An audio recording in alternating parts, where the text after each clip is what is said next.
Good afternoon. How is everybody doing? And welcome back for those of you who are new to Curated Legacies. Today we're on episode 2, but for those of you who may not know me, my name is RJ and I help motivate and create more revenue. And I have a co-host. Her name is Pryl. Yes, I'm Pryl, and full-time and part-time entrepreneurs, they turn to me when they are feeling overwhelmed, overworked, and headed straight towards burnout.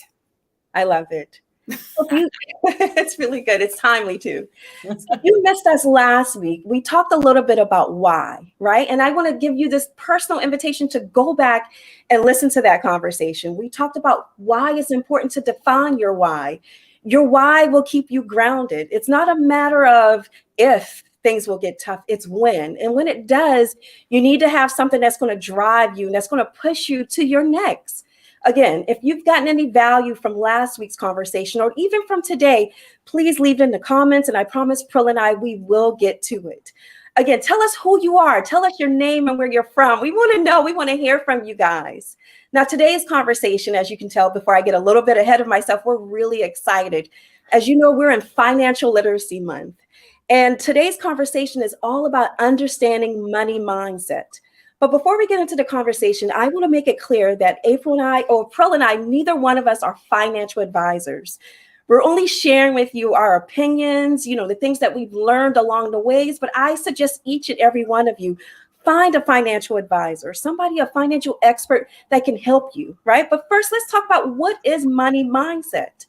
Money mindset is your unique belief about money, your thought process, your attitude, your behaviors towards money. It's an uncomfortable, but it's definitely a conversation that we need to have.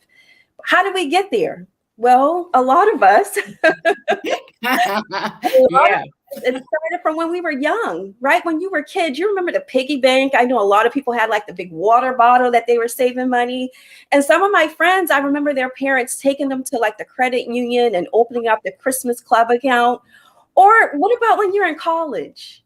College, they have a way of sending you these pesky credit cards that we all sign up for because they know that we're usually broke in college. And the idea of free money sounds good, but that's just it. It's not free money. They tell us we have like these minimum payments of $25 and we may make 10 or we may not make any. We don't think about that, the ramifications.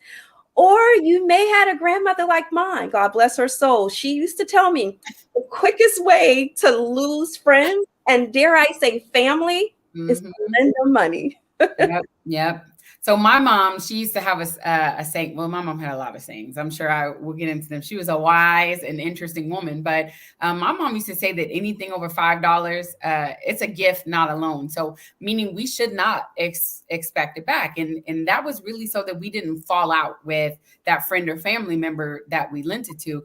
But to your point, RJ, our relationship with money, it goes back to how we grew up. Like we can't just say it was maybe we had a job or maybe we had some experience. I mean, that's part of it, but many times like we got to go back way back. And it really goes back to how we grew up, what our parents showed us, what our parents taught us or didn't teach us about money. So I can tell you, growing up, my parents said using the charge plates, that's what, for some of us old folks, that's what they used to call credit cards. But they Now would you're say dating like, yourself. Now you're dating yourself. right. I just look young, but I'm I'm telling on myself here. But yeah, they would say like using those charge plates, that it was bad. You always want to use cash. So if you don't have the cash, then you're not getting it. If you don't got it, you won't get it.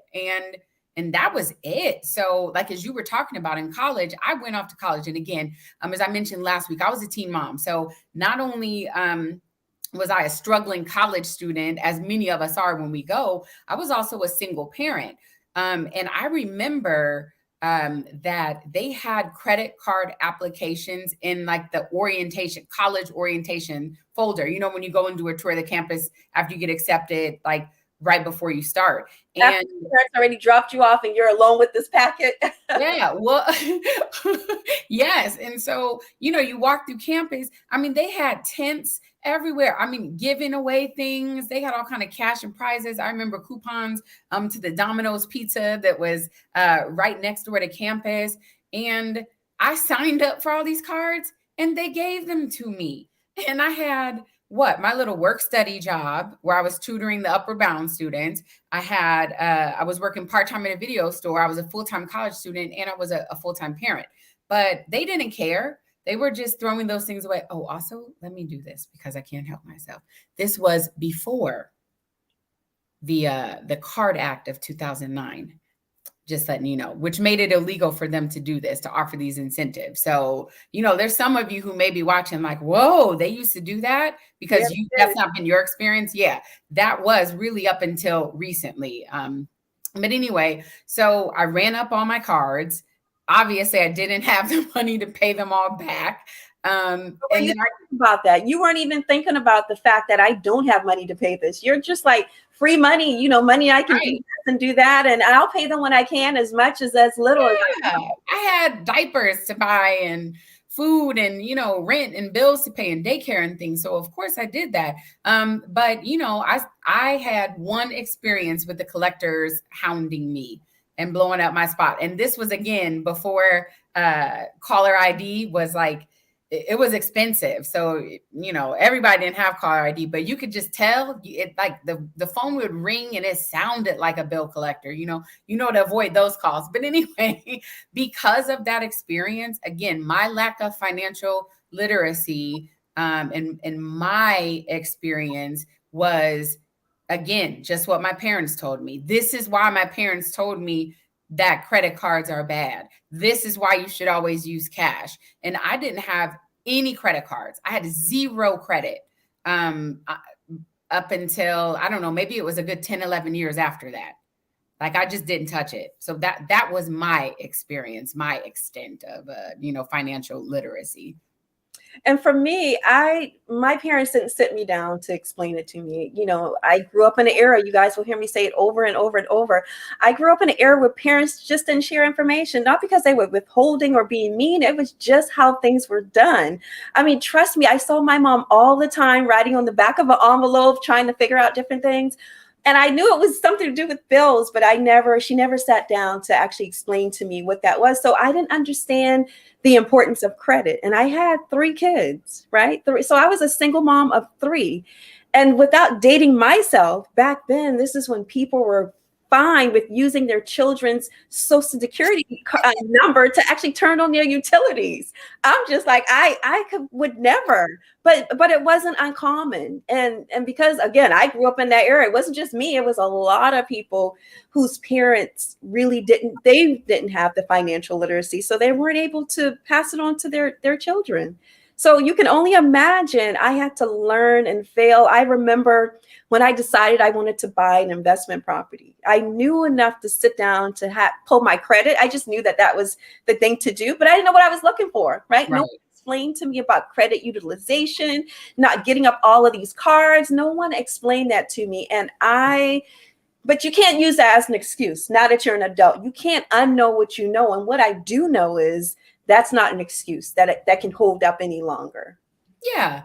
But as we both have touched on, even though, it's no excuse, but that can really limit. It's almost like a paralytic in terms, because our life events do shape our money story. Like I said, I had nothing on my credit report as far as like revolving credit. I've even bought cars in cash. Like I just was so, I was scared. I was very fearful. So not having that healthy respect is you mentioned, for money, but I was taught to actually fear money.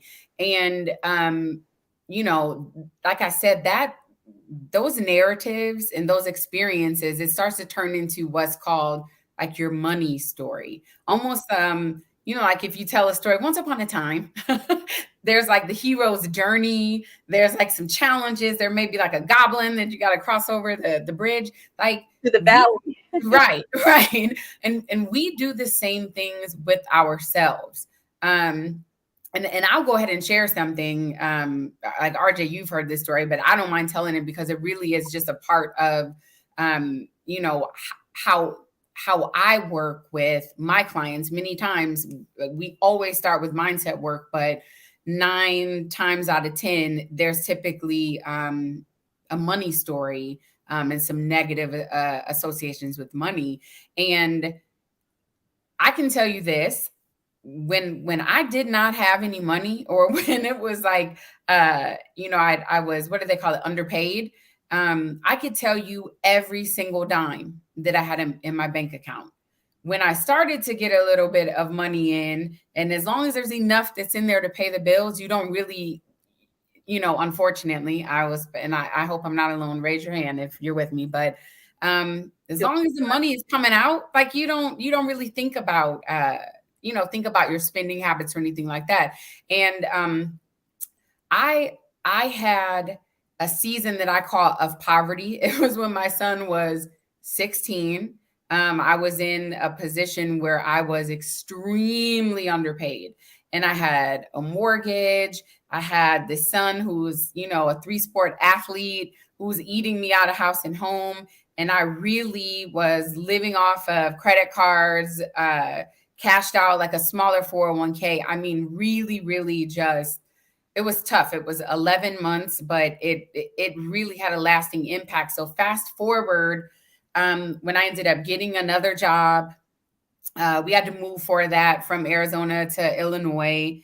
I bought a house, as I typically do when I move. And I remember sitting and staring at a stack of bills, like the utility bills, and having my laptop open and looking at my Bank of America app. And I had over 14,000 in my checking. I don't ever keep that, you don't keep that. Say that amount again. I said I had 14,000. Not $14. Yeah, no, 14,000. Okay. Over 14 in my checking. I didn't want to move it. I just needed it there so I could see it.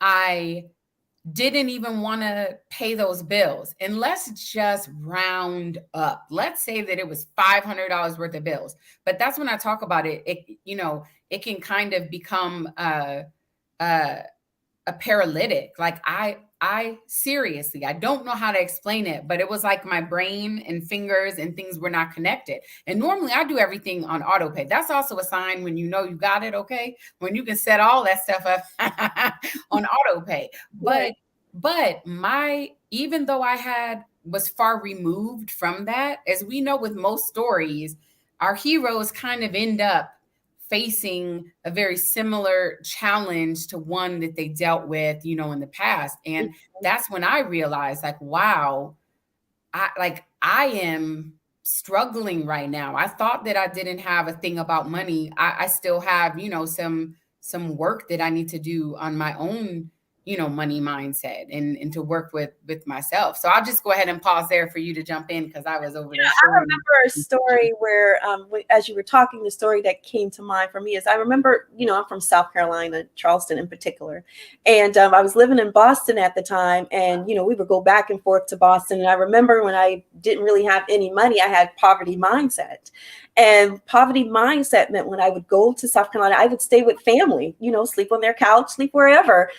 Anything but getting a hotel. And I remember one year my mom was like, why don't you get a hotel? And it didn't click on me. I could actually, as simple as that is, I had the money. It was nothing, but it was the mindset. I had to actually shift to understand you can now do something different than what you're used to doing. Doesn't mean that, you got to respect humble beginnings, but right. As you're matriculating through life, you got to actually shift your mind too along the way.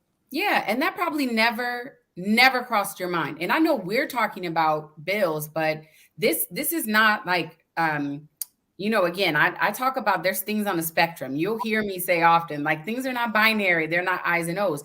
But so it's not just, you experienced some trauma that shaped your mindset, as far as paying bills or doing things for yourself. Like, let's talk about self-care. Yeah. Let's talk about doing things that you have the money for, that even if you put in a budget, like, and I will admit, for me, I got so used to doing a lot of things for myself. If I want my hair done, I do it myself. I do a better job than anybody else. Plus it's free, Also, I don't typically go get like my nails done. They grow on their own. I'll polish them. I don't go shopping. I prefer to like buy some like strong statement pieces that may be, you know, a little bit more costly, but they last. So this is how I in turn kind of hide behind and justify these things. But I know when I start feeling guilty about doing something for myself, treating myself. Like if that first thought is, well, and this happens as mothers, as fathers, as providers, whomever, or maybe again. You make those same type of thought process. That's what money mindset is. One of those things. It's not just on a personal level. You know, it could be on a business level as well. That mindset travels with you and shows up wherever you're showing up at. Yeah. Or even, you know, perfect example. Well, I have this new business. I've got my budget for it. I'll just do these things myself. And again, you know, that is my area of expertise is working with people who are on Team Too Much.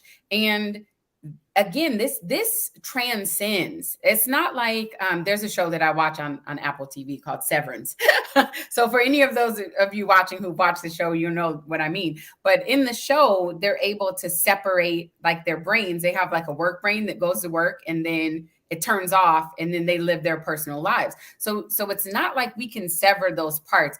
Or, you know, how people say, oh, I want a spot workout. Like, I just want to lose my belly, but keep everything else. Like, that's not how it works. It transcends all of that. It will show up in ways that you least expect it to. That's why, like, it is wonderful when you start to do some mindset work, when you start to do that, you know, self-awareness, awareness of self-work, that you start to see it. Just like it shows up negatively in other parts, it can show up positively. Like it's really fascinating. But anyway, I didn't mean to hijack you, right?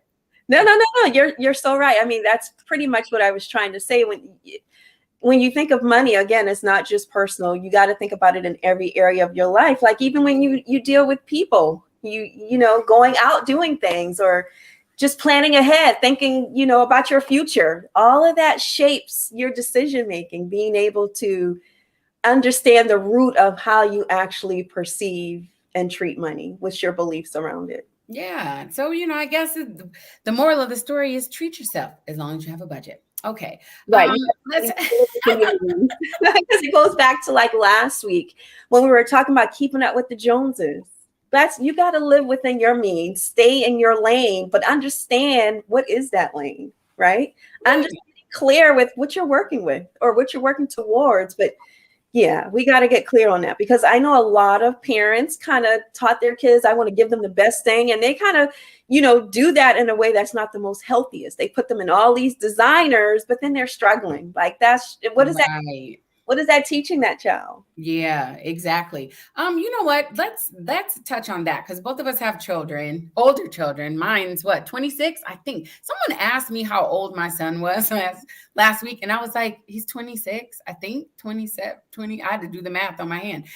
But we have older children. Like, tell me what you feel that you did that was different from how you were raised, to really be able to help your children have more of a healthy relationship with money and a respect and understanding for money? I told them, you know, you got to understand your credit is very important. It's your reputation that precedes you. Like you got to make sure you pay your bills on time. Understanding credit utilization, right? Understanding, if you understand what a legacy is, make sure that this is part of the legacy that you want to leave behind. You don't want to leave debt behind when you leave, because that's not what I'm trying to leave for you. That's not it. That's not a good look at all. So that was one of the things that I actually sat down and explained to them, like, and live within your means. Don't try and keep up with those that are around you, your peers, because you really don't know what people are dealing with. I mean, you see people doing photo ops at these mansions in front of these cars, and it's not even theirs, you know? So social media can mess people up, especially in this generation. It can. And you also don't know other people's financial situations. No. And I've had coworkers try to figure out things like, why does she have not one, but two cars? Why? Don't worry about what I'm doing over here. I take care of business. Like I'm on point. And also like, and I have this term that I use, no scoreboard watching. Like, don't look at what the other person is doing. And it's easier said than done. I get it. As a woman, as a business owner, as a human, sometimes you see people in places, maybe you all run parallel, but it just seems like, man, like, look at what they have, or look at what I don't have. Go through what they're going through to have gotten that, because it takes sacrifices to get ahead. And dare I tell you, most people don't want to do that. They want that. Right. They want the quick. Just want it. Yeah, those are not my clients.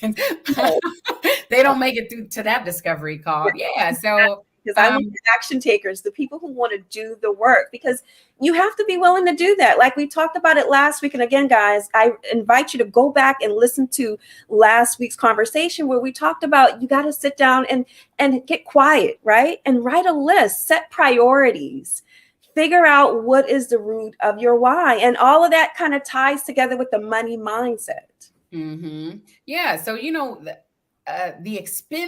one of the most expensive parts of a house is going to be the foundation and what is underneath that, the plumbing, the things. Everyone drives up, you see the house. The house is just the outside structure. Even if you walk in it, you're looking at walls, you're looking at decor, but really what makes it, when you turn on the faucet and water comes out, there's a whole bunch going on that you don't see. System that's happening. Yeah. And it's okay. When you have that good foundation, and you on the front end, you kind of do the heavy lifting. It just makes everything else smooth sailing. Yeah. So before we wrap up, I think, let me see. Yeah. I'm the timekeeper between us. So yes, I have to. Real quick, what did you teach your son? Okay. So I made sure, again, me and my son are 17 years apart. Like, that's not, if you look at it that way. So he was with me everywhere I went, he went, including college lectures. As a baby, I'd give him some Cheerios. But I taught him, like, pull your credit. We would look at, like, is there anything on your credit? This is how you dispute it. When he got his first car, I said, I will pay, like, we bought it in cash. I'm going to pay for half. You got to pay for the other half. So he saved up. When he got his first car with a note, we looked at what are the cars that you like? What is the budget? What is the plan to pay this off fast? Because that's how we get down in this house. We pay those cars off quick because you don't want the interest. Also double up your payment so that the other one goes to principal. Like, just a lot of tips and tricks. Whether he appreciated it or retained it, like, he's probably like, but he does, because those tips help. Yeah. And it definitely, kept him, just, again, how does this show up in your life? Like, my money story is my money story, and I can give him the Cliff Notes and try to give him some resources based on my experience. But I also wanted to empower him to be able to have his own relationship. When we went through that season of poverty, again, the last time that I was broke down on food stamps and with WIC, he was a baby, like an infant. So here this is like a young man. And I explained to him, I just had to be transparent. Our parents, we're both from the generation, I think parents still do this. There's a mix of being embarrassed. There's a mix of maybe not knowing what to say or how to say it, but, or just the knowledge. Yeah. Or not. Yeah. You don't even know, like, you have no idea even yourself. So to be able to articulate that, but it, not in the oversharing or age inappropriate, but at 16 years old, and he's opening cupboards in the fridge and it's not looking the same as it did before, we got to have a conversation. I had that with him just so he understood and how we ended up. And it wasn't any fault of my own that we were in that place, but just even explaining to him what that looks like, going over our budget, talking about, he would help me with my interview prep, just things like that. So again, the transparency and really just empowering him with that knowledge to be able to, kind of have his own money story. Okay. So we got to wrap this up, RJ, because you know how we do. It'll be like 5 hours later. Right. Okay. So as we get ready to wrap up, what are some key takeaways, or, as I like to call it, the food for thought for our viewers when it comes to understanding their own money mindset? Well, one thing that I would say for a takeaway is money's not good or bad, right? It's a tool. It's a vehicle. That's how you should perceive it. And when you see it as such, you'll treat us as such. And then the other thing, I think you said food for thought. Yeah.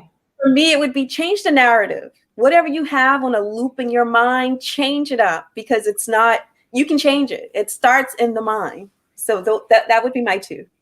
Okay, so I have 3.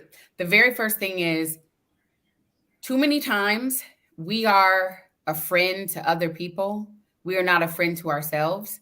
And we are our own worst critic. So the first thing I say is give yourself some grace and just lose the blame. Just take your hands off of it. Not only for yourself, but towards others. As you hear, our parents, yeah, they kind of started this, but we're not sitting up there blaming them for anything. So take your own ownership, put the onus on yourself, but also release it and release some of that blame towards others, because it never helps.